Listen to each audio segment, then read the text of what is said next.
अब मैंने जिंदगी में कभी इनकम टैक्स दिया नहीं, दूं ही क्या, देने वाला ही नहीं। नौकरी भी करता था,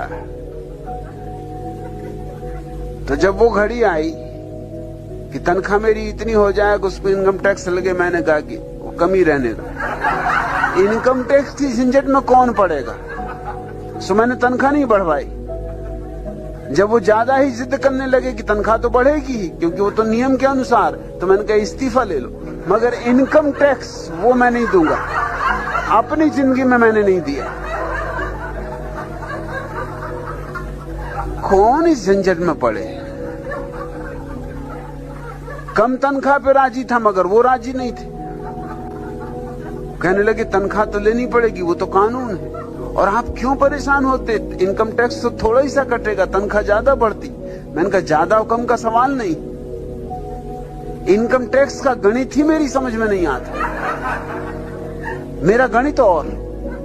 तो मैंने कहा इस्तीफा ही ले लो, वो झंझट मिटी। जब मैंने अपने प्रिंसिपल को कहा कि इस्तीफा ही ले लो, तो उन्होंने मुझे ऐसा देखा जैसे मैं पागल हूं।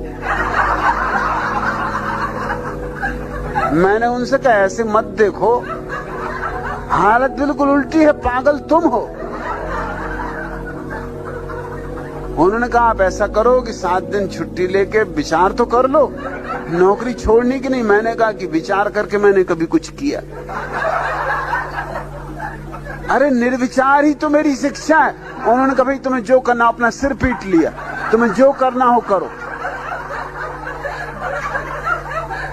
तो मैंने कहा कागज हो तो दे दो, तो यही मैं इस्तीफा लिख दूं।